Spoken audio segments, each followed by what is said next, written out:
ഹോ, എന്തൊരു ചൂടാണ്. കടുത്ത വേനലല്ലേ. പകലൊന്നും പുറത്തേക്ക് ഇറങ്ങാനേ പറ്റില്ല.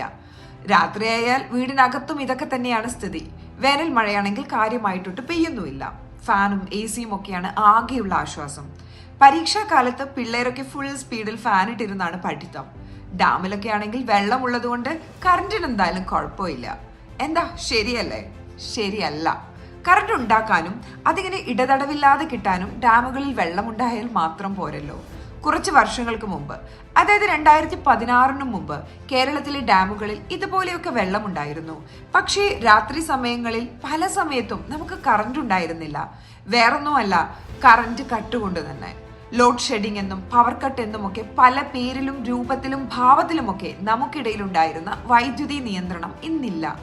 6-7 വർഷങ്ങൾ കൊണ്ട് നിങ്ങൾ ആ വാക്കുകൾ പോലും മറന്നുപോയി കാണും. 2016 പിണറായി വിജയൻ സർക്കാർ അധികാരം ഏറ്റെടുത്ത ശേഷം ഇതുവരെ കറണ്ട് കട്ട് ഉണ്ടായിട്ടില്ല. ഉണ്ടായിരുന്നെങ്കിൽ ഇപ്പോൾ എന്തായിരുന്നേനെ പുകിൽ. നിങ്ങൾക്കറിയാമോ, ഡാമിൽ വെള്ളമുള്ളത് കൊണ്ട് മാത്രമല്ല കറണ്ട് കട്ടില്ലാത്തത്. UDF കേരളം ഭരിച്ചിരുന്ന കാലത്ത് 88 മെഗാവാട്ട് വൈദ്യുതിയാണ് ഉൽപ്പാദിപ്പിച്ചിരുന്നതെങ്കിൽ ഇന്ന് 655 മെഗാവാട്ടാണ് ഉൽപാദനം.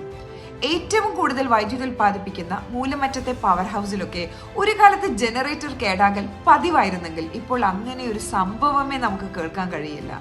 കേരളത്തിലെ മുൻ മുഖ്യമന്ത്രി ഉൾപ്പെടെ തുരങ്കം വയ്ക്കാൻ ശ്രമിച്ചിട്ടും ഇടമൺ കൊച്ചി പവർ ഹൈവേ യാഥാർത്ഥ്യമാക്കാൻ ഇടതുപക്ഷ സർക്കാരിന്റെ ഇച്ഛാശക്തിക്ക് സാധിച്ചു.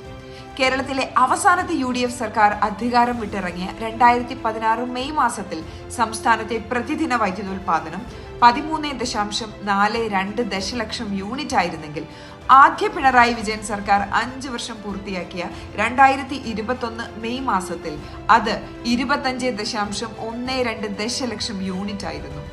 5 വർഷം കൊണ്ട് ഉൽപാദനം ഇരട്ടിയായി. വെള്ളത്തൂവലിലും പെരുന്തേനരുവിയിലും കക്കയത്തുമെല്ലാം പുതിയ മിനി ജലവൈദ്യുത പദ്ധതികൾ തുടങ്ങിയത് MM മണി വൈദ്യുത മന്ത്രിയായിരുന്ന കാലത്താണ്. സൗരോർജ്ജ പദ്ധതികളിലൂടെ മാത്രം 5 വർഷം കൊണ്ട് 284 മെഗാവാട്ട് വൈദ്യുതി കേരളം അധികമായി ഉൽപ്പാദിപ്പിച്ചു. ഇവിടെ ഉൽപ്പാദിപ്പിക്കാനാകാത്തതും നമുക്ക് അധികമായി ആവശ്യമുള്ളതുമായ വൈദ്യുതി കുറഞ്ഞ നിരക്കിൽ ലഭ്യമാകുന്ന സമയത്ത് പുറത്തുനിന്ന് വാങ്ങി ഉപയോഗിച്ചു.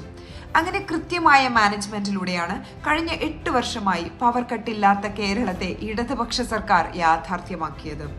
പറയാനാണെങ്കിൽ ഏറെ പറയേണ്ടി വരും.